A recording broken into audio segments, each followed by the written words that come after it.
Hi, it's Lil from Made by Marley. Welcome back to our channel.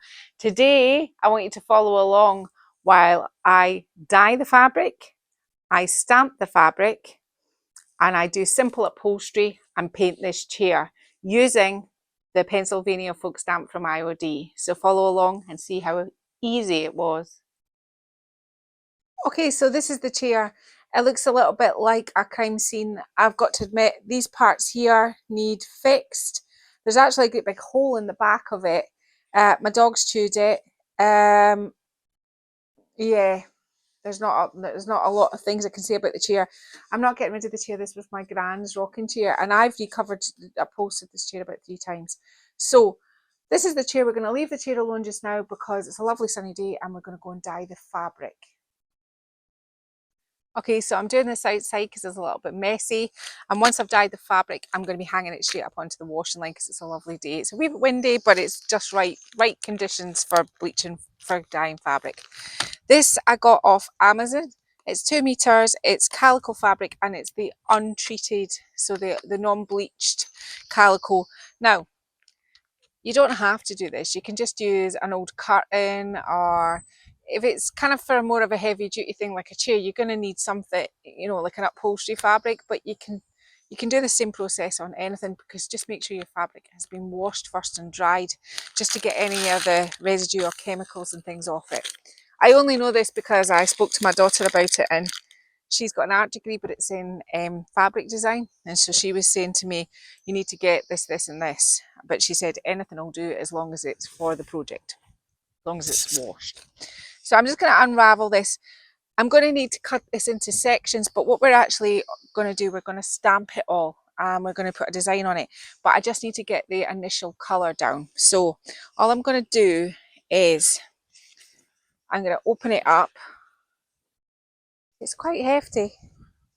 And I'm going to start doing sections at a time. Now, I want to make sure once there's water on this, it'll stop blowing around, but I'm going to try and do something like put 2 different colours on it. So I'm going to do like this section, move it over and do this section, then work my way along the table. So in here, I've got just a massive bowl of water. I don't know if this is going to help, but I'm going to put a tiny little bit of fabric softener in it. You catch it, Martin. Right, I'm going to start wetting this. So I've got fabric softener in my bowl of water. I'm just going to start wetting this just to stop it kind of blowing away right now. Now, I've also got just a water spray here. Now, this fabric is going to get really, really saturated because you're not painting the fabric, you're dyeing the fabric, and it's 2 different things from painting and dyeing. So again, I'm dipping back in with my fabric softener brush. I just want to make sure it's really wet. I don't care how long it takes on the washing line to dry. That's fine. It's a lovely day. I just need to make sure that it's really wet. So I've got this section here done. It's nice and wet. Just make sure I get up to these edges. Now, the 2 colours that I'm going to use are a Buisson Blue and Capri Pink. So I'm just going to put some of Buisson Blue in here. I don't have much, but that's not a bad thing because you shouldn't need much. And my pink in here. So I'm just going to decant some water into my blue. You can see the more I'm using loads and loads of water, and just start mixing it round. That's still way too dark, so more water. In fact, I'm just going to do something like this because we're going to need a lot of it.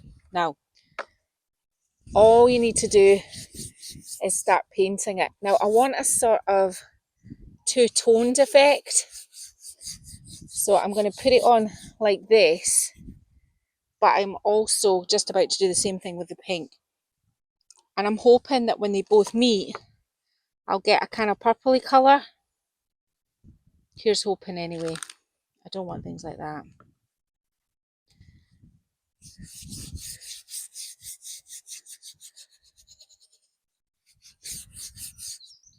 going to bring that stripe through there. And now I'm going to go back in with my blue now. I'll have to stop now because my fabric isn't wet at this stage, at this side.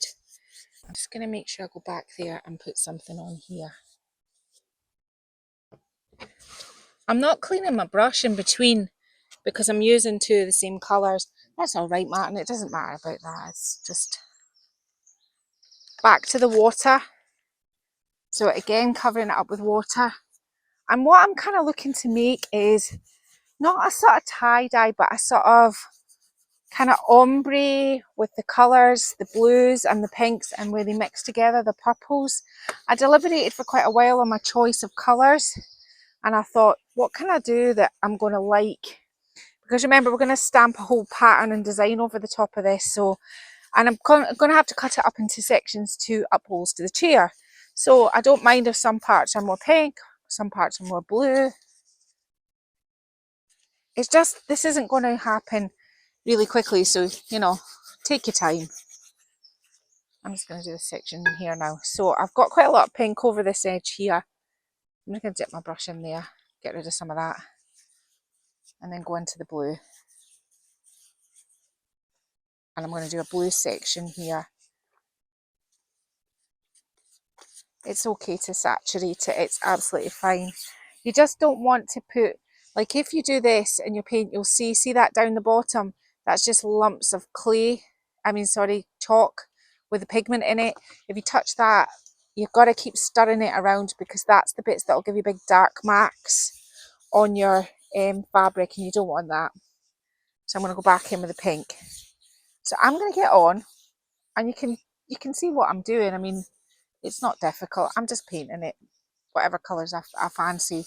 And I've picked two colours that I know work together, so it's okay if they kind of mingle. Okay, I'm just coming back to tell you what I'm learning.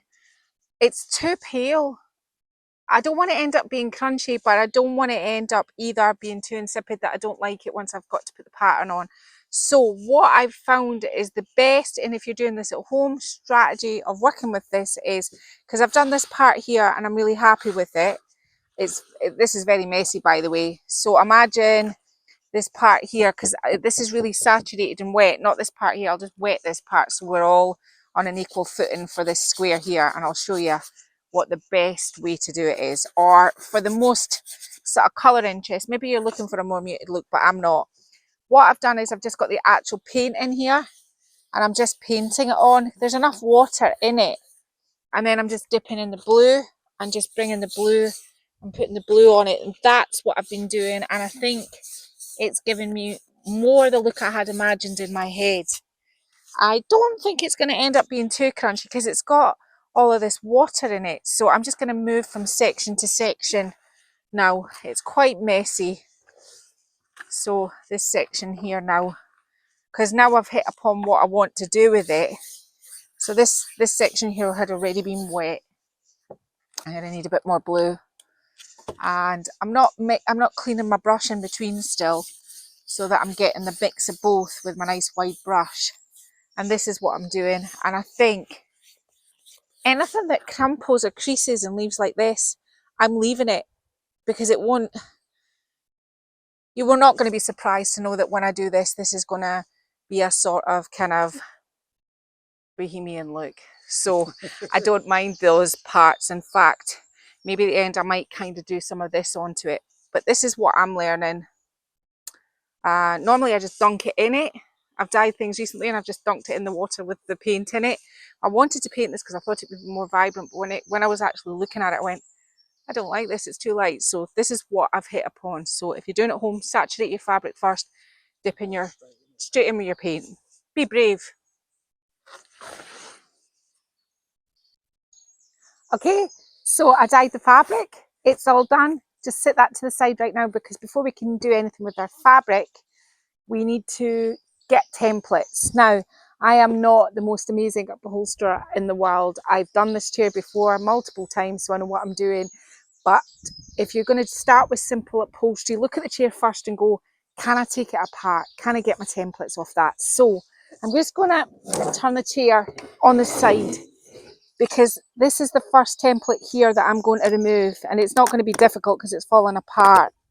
So we know that these are the sides of the arms, right? So this part here, and this is where it's going to need a repair when it all goes back on. I'm going to get Martin to remove this and put different screws in. You're doing my job. I'm doing your job, Martin, yeah. My job here. Yeah. If you want to go onto the YouTube channel, you can actually see me using tools. Everybody thinks that I can't actually use tools or saws or put handles on. I can do it all, but we are a business and Martin has a job and I have a job, so that's why it happens the way it does. Do you know what? I don't even think I need to do much to that. I don't even know what's holding it together. Oh, Martin, I can see what's holding that together. Look, this piece of wood has came off here. Will you be able to repair that? Yes, I can. Okay, so let's ignore that, but you know what I mean. I'm going to take this part. Now you're going to see some really wacky fabric under here because my gran had some really quite special taste, and I kept it on because it gave me that extra little bit of padding. I know where this chair came from. I wasn't worried about it, but just this is your other template here of this arm. This part here. Now this rocking chair has been in a shed now for quite some time, so it's a bit dirty. It's going to need a good wash. This is my back template, and if you're unclear, write on them what they are so that you know. I mean, there's not going to be many templates. So that's my side part, my back part. This is all. I'm just keeping this. This is the same deal as the side. So what I've done is I've cut it a little bit bigger, but I'll take it off the other one. Whoop. So that's my side panel. And again, we've got these screws. I don't know. I don't think this side is as broken as the other side. I need to get these off to get the front template off. So I don't know if these screws will be going back on. Martin, will these screws be going back onto this? Probably not. Probably not. Oh, Martin, that might need you to do this. Oh, maybe not. You get the gist. You get the gist. I just want to remove one side so that they can see. Obviously badly, Martin. I'm blaming the sunshine. It is absolutely scorchio in Scotland today. I can't do that right now. I'm not doing very well. So you can see where this template here is going to come off of this arm. This is going to come off here and that's going to give me this one. This back one, I'm just going to rip right from the back and take it off in a square. Now we're going to have to cut off these buttons. And as you can see, when I did it the last time, I was in a bit of a rush and I did it a bit squint. So this time I intend to do a really nice job of it. So you can keep these, you can reuse them. You can take this part. Now this was made into a cushion, but what initially was here was a bit of wood with padding on it, and I want to revert it back to that because it's only got the springs, and sometimes just with that you go, ugh. This is all going to come off here. So I'm going to go away and I'm going to get the lovely Martin to remove those and get all my templates. I'm going to scrub this and put it over here in the sun to dry. It really needs a good scrub. It's been in the shed. It's all covered in spider webs. Look, nasty patch there.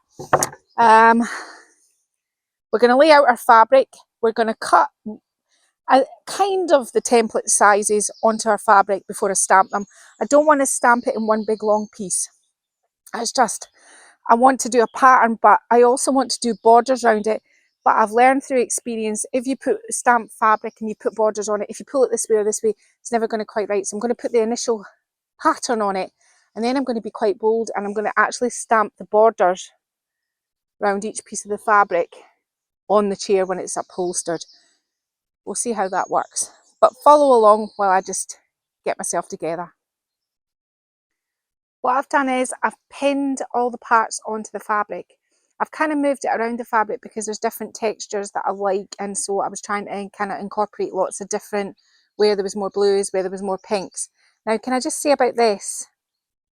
This is where Martin and I pegged it to the washing line. Now I actually really like that effect, and I'm wondering whether maybe once you maybe dyed it, you could tie it up and you'd maybe get more of a sort of tie-dye feeling. I've tried to avoid that where it's been pegged in cutting out my fabric, but it is interesting, and that's something to maybe rediscover on my own another day. But just a thought there, you know. So I'm just, well, all I've done is I've just pinned it on. I'm just going to cut out my template now. Can I just say, as I feel like I keep having to add this disclaimer, I am not in any way, shape an upholsterer. and some of these templates are some really funky patterns, but I felt to print the fabric, I felt it was better printing it in the individual panel sizes as opposed to one big large lot.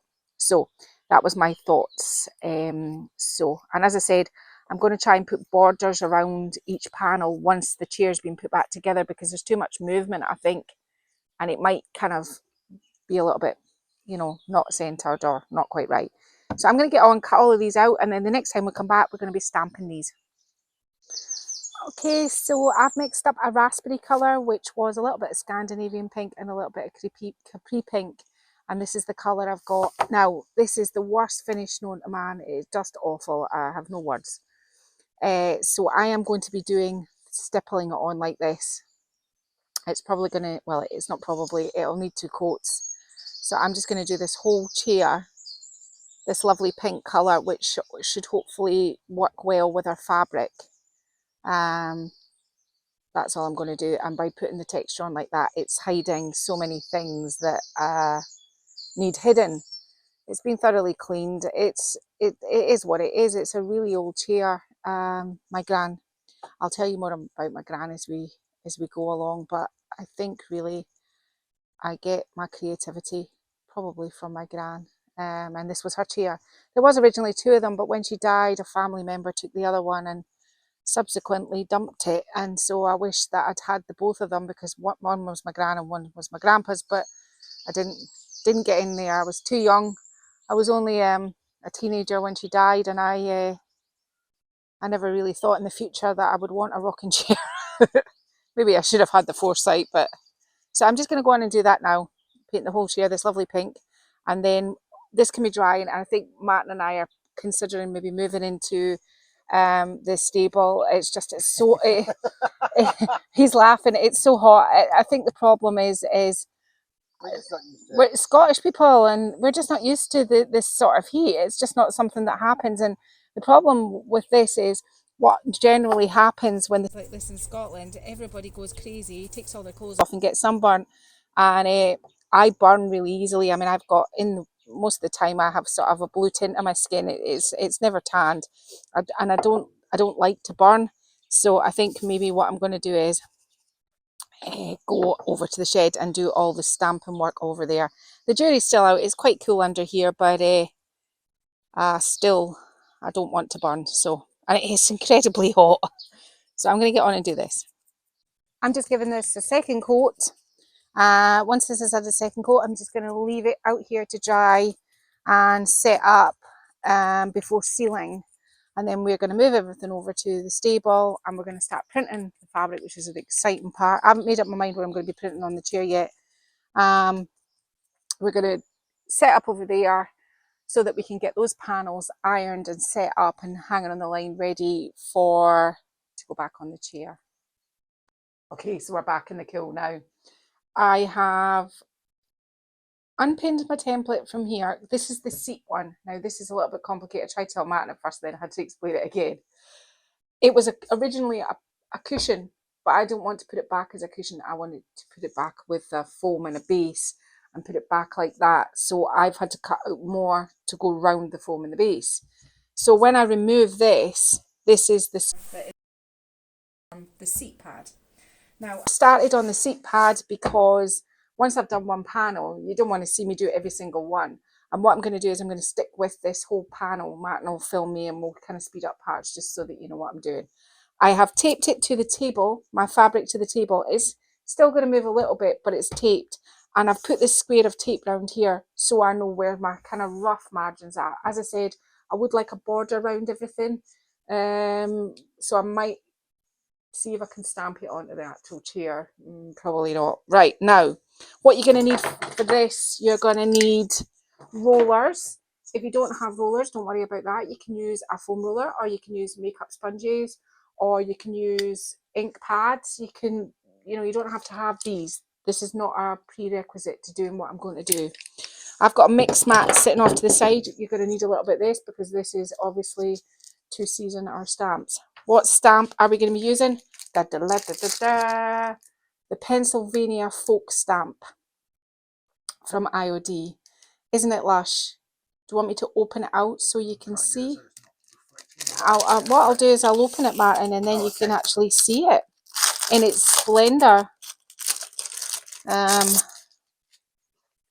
This is still going to be quite shiny, mind. This is how it looks. Yeah? Now, folk art. Let's just talk about folk art quickly. Folk art originates from many different countries. This is Pennsylvania, but I see accents of this in Polish, Dutch. But the one I can imagine that I'm gravitating towards is I am going to turn this stamp into something more of an Indian sort of fabric. Hence the reason for my colour choice of my fabric, my pink of my chair and everything. If you want just traditional, just stamp it. You can just do all the steps I'm doing, but make it traditional. I do have a traditional folk piece coming up next week with the primitive molds. It's very, very traditional folk art style. This is going to be slightly left field, but it gives you another option and it shows you what you can do with it if you like colour. If you don't like colour, you can just lightly dye your fabric a more muted colour, a paler colour, and you can stamp with paler paints. You can still do everything I'm doing. You can still make your own fabric to upholster a chair. Just adjust it to whatever suits your sort of jam. This is my jam, so we're running with it. Now, as with all, sorry about that, with all the IOD stamps, before you start, you need to season them. And the best way to do it is to get some sandpaper, and you're not going too rough. You're just going across it. This is how I do it. I go across it one way, and then I kind of do a diagonal this way. I turn it round and I do a diagonal this way, and then I do one more sort of up and downy. That's what I do. So we know those are good. Now I'm going to go way off camera, and I should have already done this. And what I'm going to do is I'm just going to cut these out, leaving this backing on. It's going to help me when I do this here. I should have already done it. I don't even have scissors here, so I'm just going to get some scissors, quickly cut this out, and then we'll talk about colour choices, and then we will finally get to the good bit. My stamps are all cut out. Now, when I go to do a stamping project, you've already seen how I keep my stamps. I don't keep my stamps in things that keep them all together as one thing. I think that because you want to pull an element from every little thing, so I keep all leaves, all flowers, all bohemian. That's how I work, because then when I'm looking for something, I can find it. I don't want to keep it all in a set. I want to have the freedom to be able to use my stamps just how I want to use them. But what I do before I start a project with a set is I pick out, so I know that these two shapes, for example, are accents. They're the big accents, these ones here. I've put a pile of flowers. These are edgers. And these ones here are my little sort of details. That's how I've separated it all out. Big, flowers, edges, details. Yeah? So what we're going to do and how we're going to start doing this, I don't think there's any right or wrong. Now we've got this masking tape to the table, so it's not going to move. My fabric came out really nice. You now understand what makes sense of why I wanted the patches of the colours. I'm sort of setting a scene behind it. So I think you have to think about when you're positioning. I've already got orange paint on there and I don't know how I manage it. I think you have to think about positioning before you begin. I want these sort of central to the cushion, something like this, but I do want something to run in between them. So you go to what your edging is, and I think that I am probably going to use probably this to go between them because I want this to go up. I'm just gonna put a little bit of plastic on the end of this and it's stopping me from putting it there. So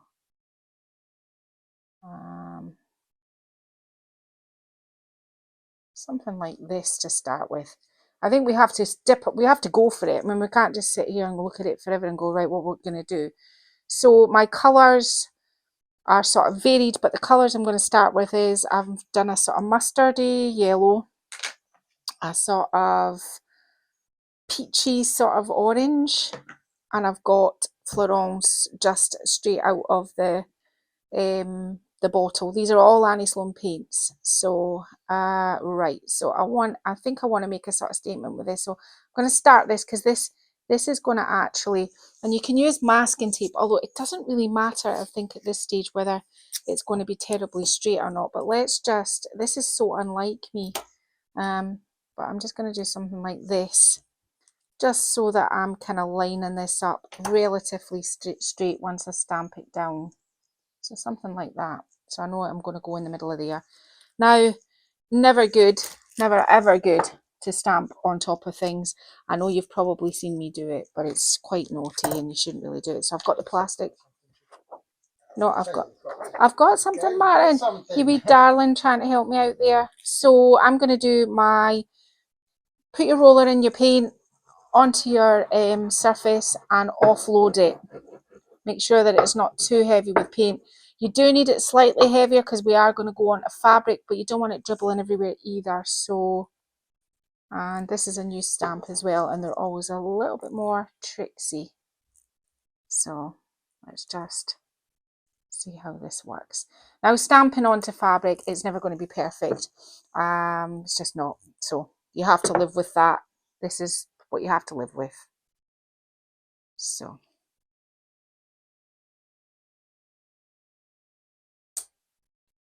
Oops. Whoa, springing in the air.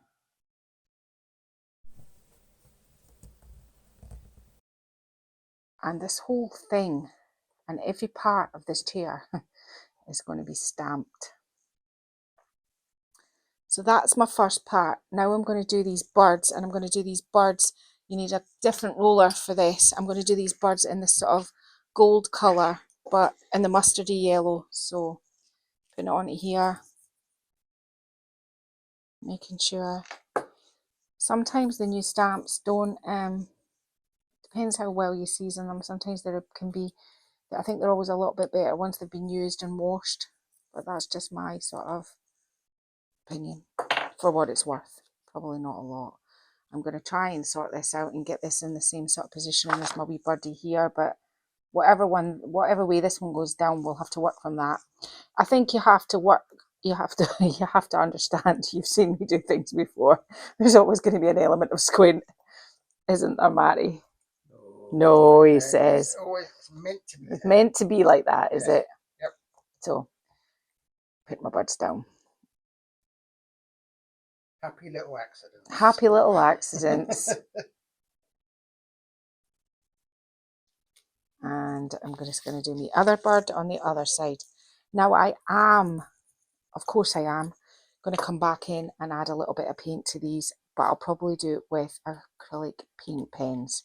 And you do know this has all got to be ironed at the end so that it doesn't come off on your clothes. But yeah, now this is where it goes a bit awry for me, isn't it?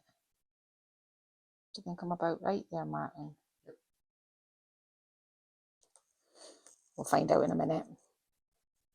So just make sure you touch every part of your stamp. And this is probably the sort of harder part.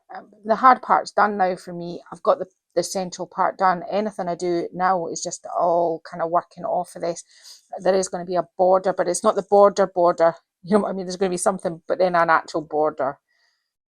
So there we go on that side.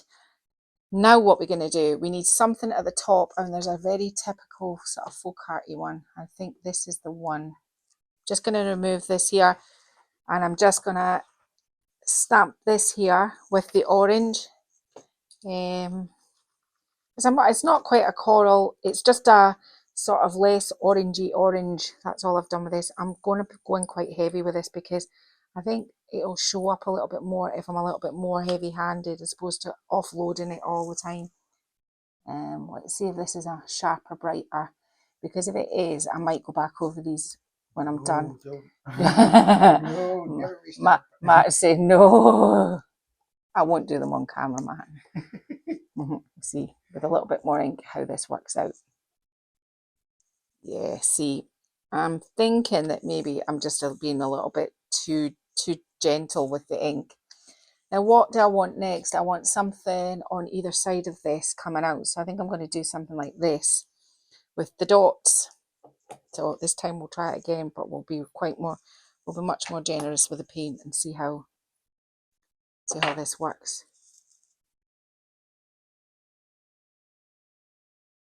And just do the same again. So I'm just using, as you can see, I'm just using parts of this. Oh, I went and touched it on the bird.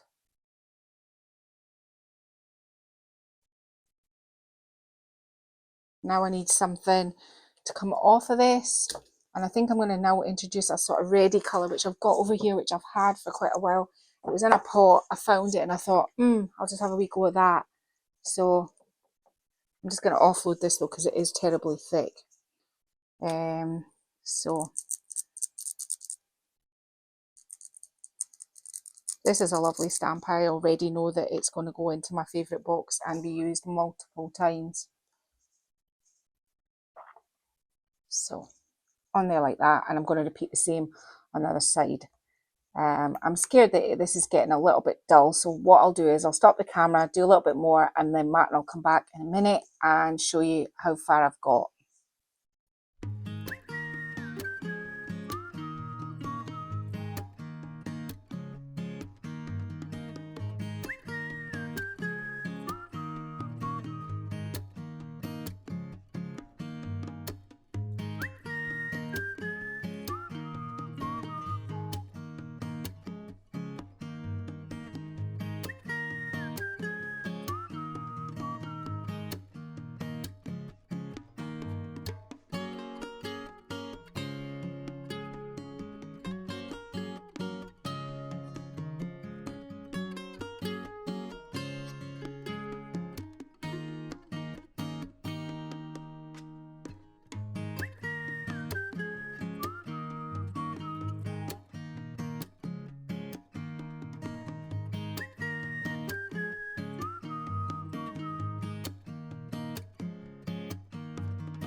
Okay, so our first panel is done. All the stamping work is done. I was toying with painting parts in, but I'm not. I'm going to use paint pens.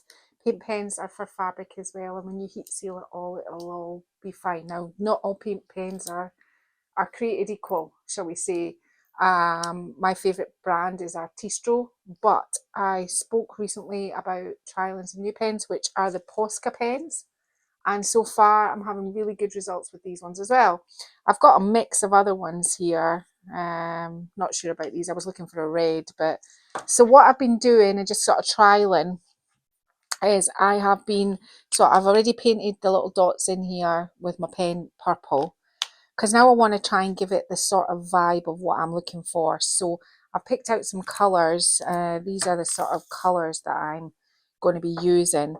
I wanted to see what this came out on this colour, and it comes out a sort of gold colour, which I really like. So I'm going to be doing just pieces and parts, not not taking too long over it, just painting in little bits to give some of my stamping accents. Now, not all of it, just some of it. So that's probably what I'm going to do, so they match.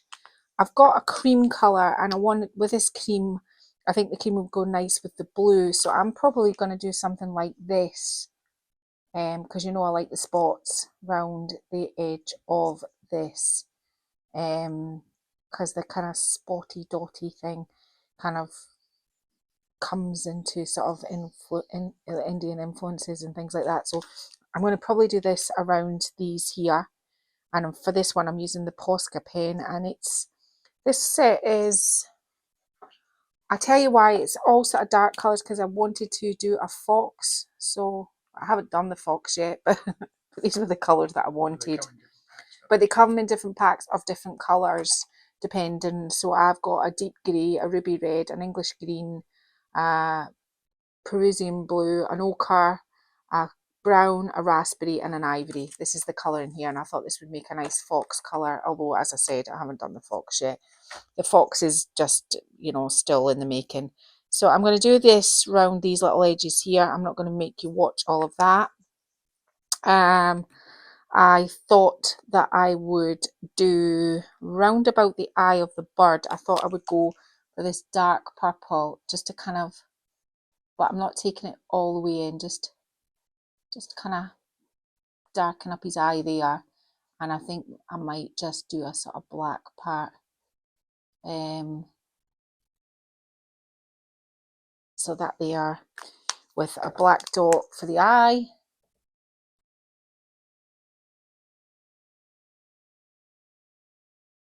And these are the Artistro pens I'm using now. The beak, I think I'm going to make the beak a sort of purple. Just going where I haven't stamped it. Now I want to do something in here, and I think I'll probably go back in with a sort of goldy colour, and again I'm probably going to just do spots, but you get the gist of what I'm doing now. I'm just kind of souping up what I've already done. You don't have to do this part. If you just want to stamp it, just stamp it. It's not a prerequisite, it's just something that I like to do. Now I did bring these reds out. I haven't trialed to see if they work. These are not the pens, these are Colour for Art. I don't know what these are going to be like, to be honest with you.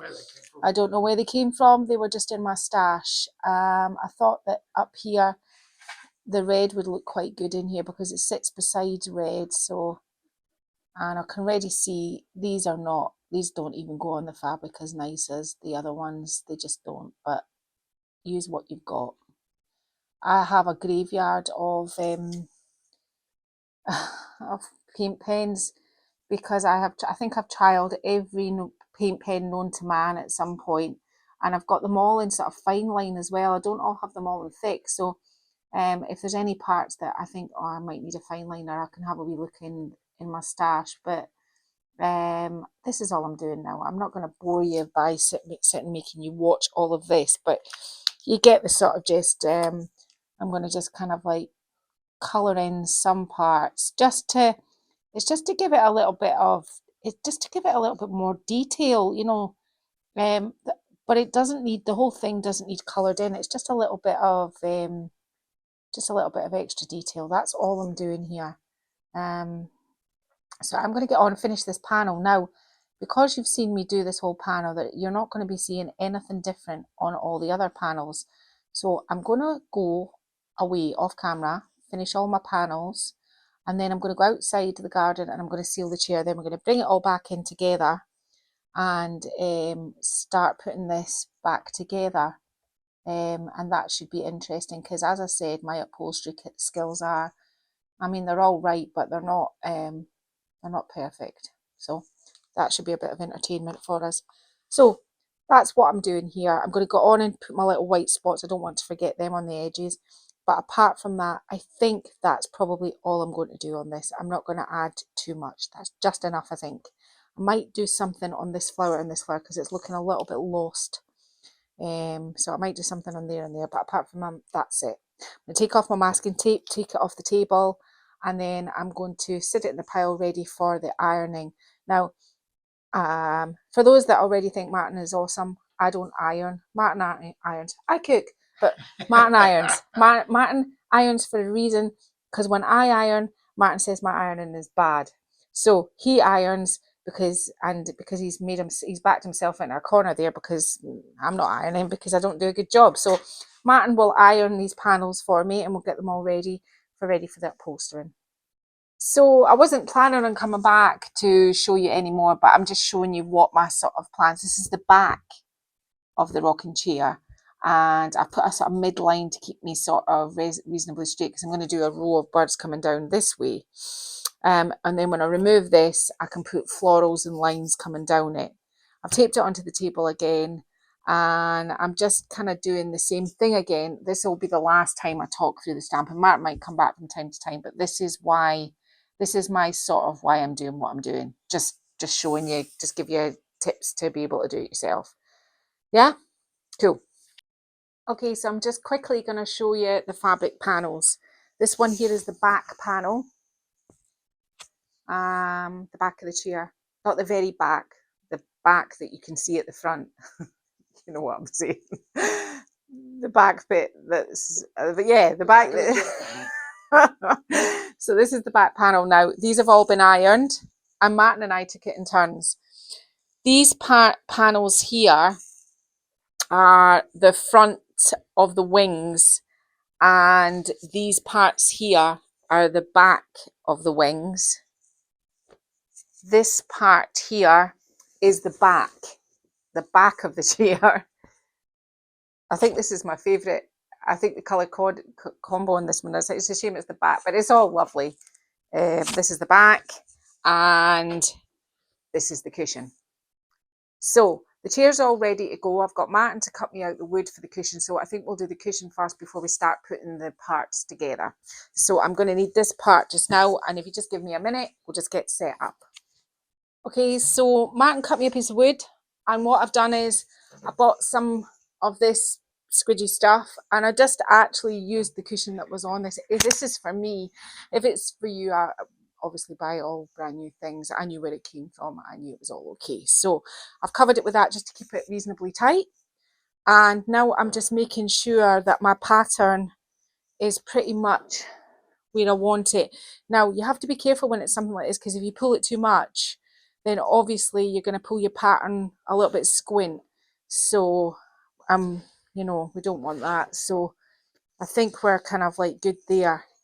I think the thing is, if we just flip it now, let me just check where everything is. Yeah, so I'm going to put one in the middle here to stop it moving about, and flip it round, and one here, and then it's a good idea to check before you go. You're too invested. I got this quite some time ago. Martin, do you have any idea where I got this from? No. But it's a electric nailer, it says on the box, but staple gun will do. Let's just have a wee look and check that that's good. Yeah, I think that's pretty good. So now what you want to do is you want to do this side without pulling too crazy. You want to have it tight, but not too crazy. So this side. And I'm just going to I want to tuck that in a bit. I mean, nobody's going to be looking underneath my chair, but if you were doing this for reals, you would tuck it all in and make it like this, or even put a dust cover over the top of it. But, you know, I told you, upholstery wasn't my jam. Now, it's quite bumfly at this corner, so let's just try and get something that I'm kind of reasonably happy with. I want to pull my corner in, and then I want to have it something like that. Let's just have a wee look from that side. Yeah, I mean, I think I'm reasonably happy with that, but I'll do it in stages because I don't want to do it all, trying to do it all with one. I don't want to pull it too tight either.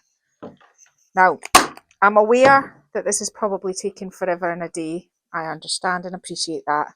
I'm not going to make you endure the whole rocking chair, but this is a simple, you know, you'd never know when you might need to do something like this. So, although maybe don't copy me.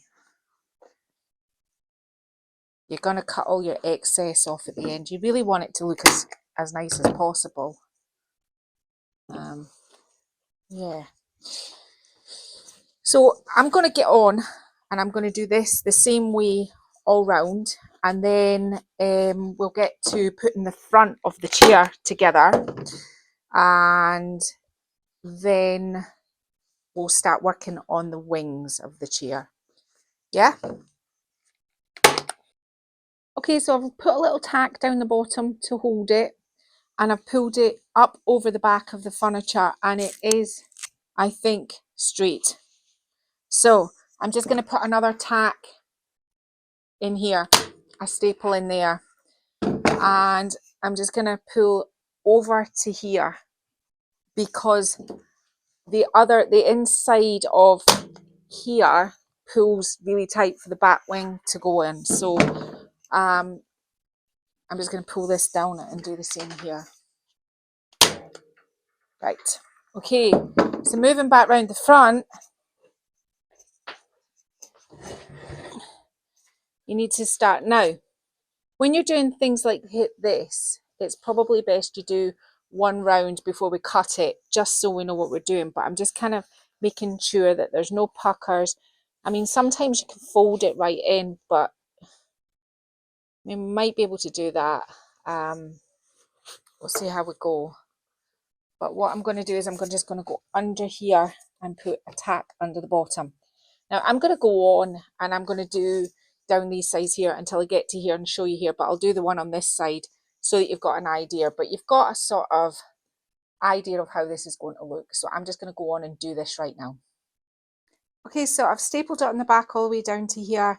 When you get to something awkward like this, never cut it above it, always cut it below it.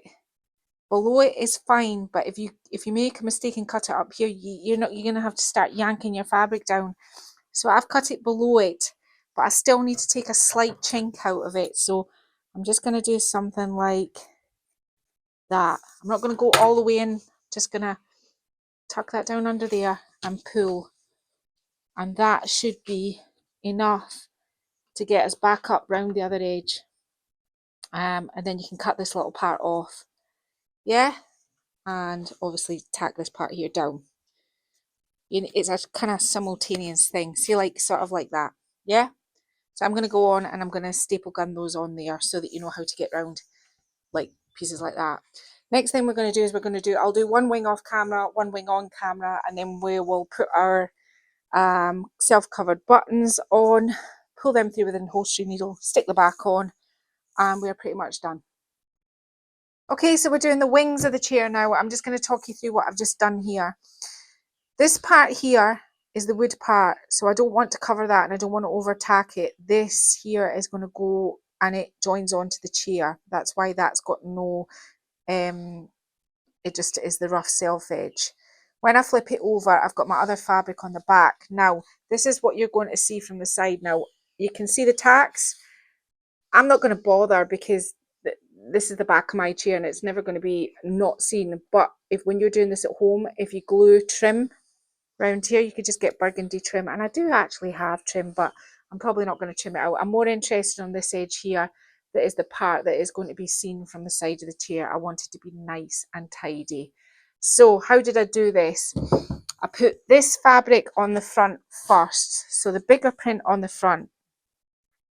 And I have to be careful.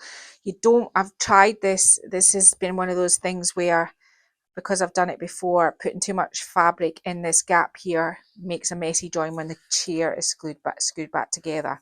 So I want that to be a little bit like that. Flip this over. I've put a little bit more wadding in there as well, just because I want it to be a little bit more padded. Oh, that was a misfire. I'm just going to turn this round, and at this point now I'm just going to pull this tight.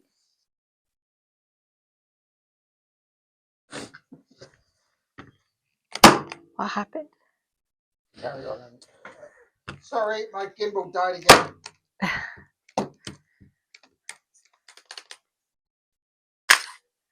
I want a staple gun jam as well, so. Oh! Okay, well, the camera went a little bit wonky because the gimbal died. Sometimes if you don't have these staplers exactly on they won't, just check this. I think there was a staple jam there. I'm just putting some along here, along this edge here. And this is really very funny actually, because I'm just gathering this round in an edge. The person that taught me to upholster furniture was actually my gran, and this was my gran's chair. My gran taught me how to mix paint in the late 70s, and she used to crush up chalk. She was way before her time, and add it to the paint. She made her own chalk paint.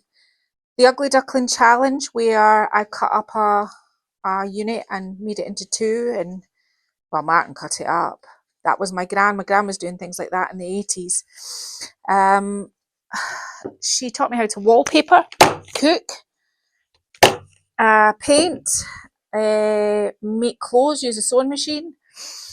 you name it. She taught me how to do it, but she was very from the era of make, do and mend, and she loved making things. She could look at any pattern, any furniture, clothes pattern, mostly clothes. I mean, I don't know if this translates into America, but when I was young, when I was a teenager, I liked a group called Wham, and the backing singers were called Pepsi and Shirley. And I showed my gran an outfit that they were wearing, and 2 days later, my gran made me it.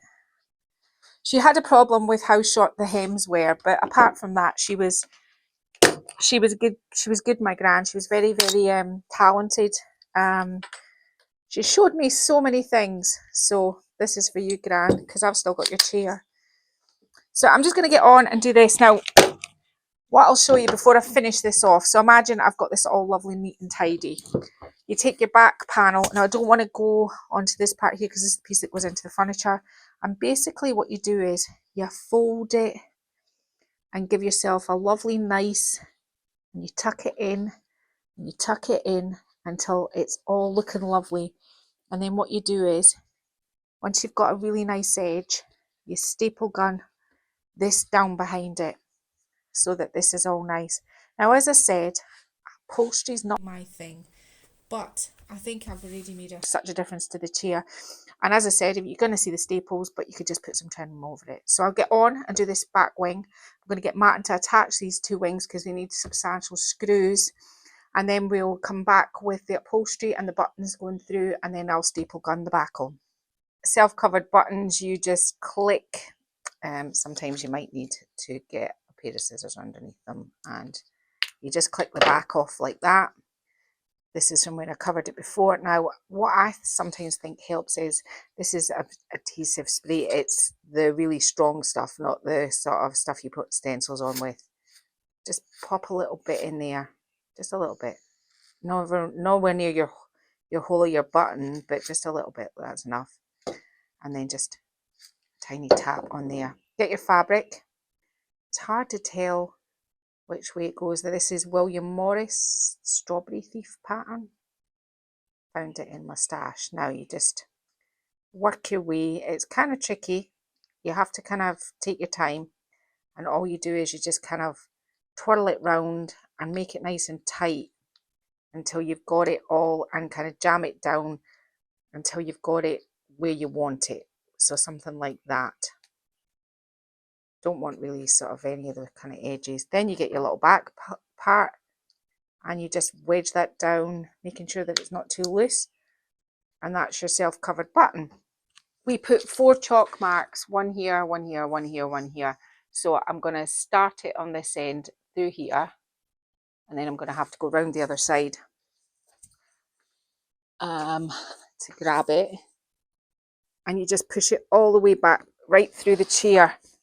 Now, I haven't tightened any of these yet because you want to kind of tighten them all at the same time. So I'm just kind of putting them through. And the way you stop them kind of coming back through is I'll kind of turn it round so I can show you.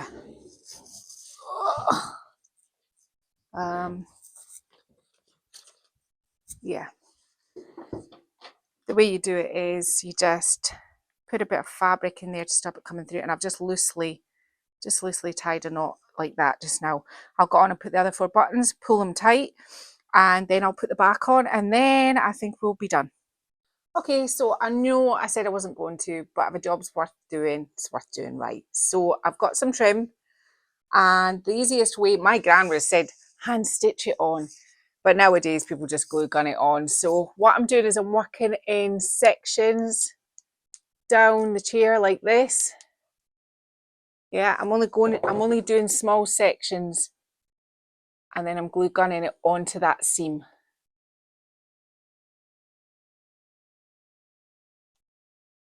Bit of fabric there, so I'm to here now, and I want to get up to here. So I'm going to probably stand up for this. I'm going to just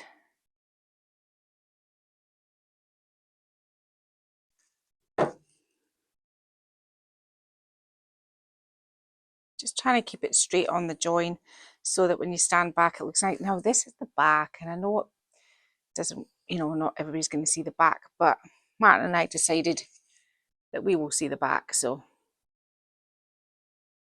I'm just kind of going around this edge. Now, this is where it can get slightly tricky because you kind of have to kind of like do it sort of twirl. I don't want to cut it because it's got the capacity to fray.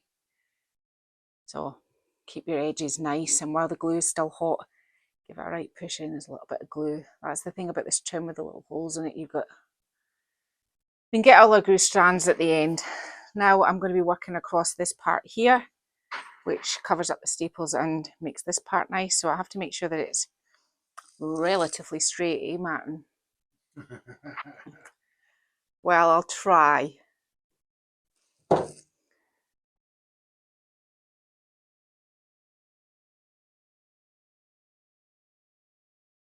Stick that part on. Glue got on the chair there. Any bits get on your fabric, just pick them off. I might have to go back at the end and just grab all those little bits that have came through the trim. So all I'm going to do is, because you can see what I'm doing, I'm just putting a line of glue and gluing my trim. Now, I'm quite lucky. My glue gun is a cordless one, which means I don't have any cables or anything to deal with. I'm just making sure that I don't want any bits of glue stuck to my chair. I don't want the finish to be not very tidy. So I got to here, and so I'm going to stop now. You've seen where I'm going with this, and we'll get together again when I go to put it on around these parts here. So where you cut it, if you just run a little bit of hot glue on it, it's just to stop it fraying. And then what you kind of do is, now I've got a little kind of silicone thing to stop burning my fingers, but I just want to hold it enough until it's cool enough that I can actually use my other fingers. This is just a kind of crutch until it's not too hot. I have got another heat gun over in the house, but that heat gun could actually give you, oh my, 3rd-degree burns. It is the hottest glue gun, no matter. There's a story about the glue gun. This is how it went, right? I bought myself a really swanky new glue gun, but I had to buy myself a swanky new glue gun because my old glue gun, Martin might not like this story. I said to Martin, there's something wrong with my glue gun, and he said, don't worry, don't tell me the story. I will fix it. And he put a fuse in it and it blew up. I put the wrong fuse in it. He put the wrong fuse in it and it blew up, right? So I got a really nice, really, really good one. But the problem with it is it's actually too hot to craft with. It's not something that I bring it out on occasions, but it's actually really too hot to even stick your fingers near the glue. It's so hot. It is just so incredibly hot. So I'll have to go around it at the end and make sure I've got no glue stuck to it. If you've got kind of like strands like these from the glue gun, if you just get your heat gun at the end and just run your heat gun over it, it'll just melt those all away and they'll just disappear. So I'm just working my way down the arm. I'm going to get down to the bottom. I'm just going to bring it all the way down round here and tuck it into that edge there. And then all of the nasty parts that I've done will be covered up, and I'll have the satisfaction. Now, Martin and I were just talking a minute ago. The video is really about, you don't have to have fantastic upholstery skills. It's just give it a go. You'll have the satisfaction of being able to do the project if it's not too difficult. And you can look at it and go, well, this is what I've done. You've printed your fabric, you've dyed your fabric. You've been so invested in it that you may as well have a go crack at basic. And this is very basic upholstery. I mean, I'm not going to lie. I mean, it's not very complicated, but look at your chair first and think, could I take it apart? And if you think you can, then give it a go. As I said, disclaimer right from the beginning, there's probably upholsterers that are going to watch this video and go, oh, she's doing absolutely everything wrong. But this is how I do it. Now, so this frayed edge again, you're just doing what you did at the top. Just put a little bit of hot glue on it for a minute and don't touch it with your actual fingers. Just kind of manipulate it till it's a bit cooler. And then you can start twirling it round. Oh. Shouldn't fray that much. Okay, don't watch. Don't watch. Oh no, hang on. I think I'm going to just have to cut this one off here and try and stick these strands on because it's really frayed. And I don't want to have to redo the chair. I don't want to tuck it in, Matt. Tuck it in there. Oh, I could. Oh, right. Hang on a minute because there's a bit loose here where my nail gun and should have nailed it. So we'll just tuck it in like that, Matt. Okay. Is that what you think? Yeah. Just going to put that on there in a minute. Everything else was perfect. My other side was absolutely perfect. And of course, the side that's on camera is always the same way. I don't want that bit of glue stuck on there. So I'm going to get this bad boy staged up and we'll do the ending. So it's finished. Martin will give you all the glamour shots of the chair, you know, at the end. What did we do? What did I learn? I learned that if I wanted bolder, brighter, using my chalk paint, that I saturate my fabric first and then I paint onto it. If you're looking for a more muted, lighter look, then go with what I was originally doing, which is plenty of water in your fabric and plenty of water in your paint, and you'll get a much more muted tone. I added 2 different colours because obviously I knew what I was going to do next, but it would be lovely with just like a light green or a peach. You don't have to use the Pennsylvania folk stamp. You can use any stamp to make fabric. You must always heat seal it. You can use a tumble dryer to do that, or you can just use an iron. I just put a dish towel over the top of it and just ironed it for a long time just to heat seal in all the paint, because Annie Sloan's paint, you can do that. You just heat seal it, and I would imagine most chalk paints are. What did I do with the chair? The chair was stippled multiple times. 2 coats, some in some areas 3 coats, because it had a bit of a rough life, and also then it had been thrown in a shed. So now it's all lovely and clean and it looks good. I've added extra wadding. You saw me do that. My upholstery skills are what we would say very basic, but they're enough to be able to do a simple chair. So if you find a simple chair that's going and you think, I could do that, take it apart, get your templates, do what I did, pin on your fabric. I would always recommend that you cut out your templates each and then stamp them, as opposed to trying to stamp one big bit of fabric. That way I was able to pick, like I wanted a more blue winged here and a more pink wing there. You know, I was able to mix and match my fabric. That's another thing. And masking tape your fabric down to your table, because if not, it'll shift and move. And remember to keep your pattern sort of, that's why I was putting masking tape down. And you don't often see me being so precise, but there's nothing worse than upholstering something. You pull it tight to get it around the other edge, and you pull it the other way and your design is way off. Ask me how I know that one. So, you know, make sure that you've got enough round all of your edges to pull it so that your design's still going to be visible. That's really it for today. The lovely Martin is behind the camera. Say hello, Martin. Hello. And all the things we've got to remember. If you like this video, give it a thumbs up, give us a like, give us a share it. Maybe somebody you know wants to do something like this with an old chair. We are nearly at 4K. By the time you watch this video, I think we will be past 4K subscribers, which blows our minds. Mind blowing, as Matt says. And we are so incredibly grateful to everybody that watches our videos. We sometimes we just think, why do you want to watch us do this? But because it's just our job, it's what we do. But we're here. You are. You're watching us do what we do, and it's really good. So I've been Lil from Made by Marley. Martin's behind the camera, and we will see you again next week. Our videos are out on a Sunday, Great Britain time. What's it called again, Martin? GMT, 2 o'clock GMT. So every Sunday you'll catch our video, and we will see you again next week. Thank you. Bye-bye.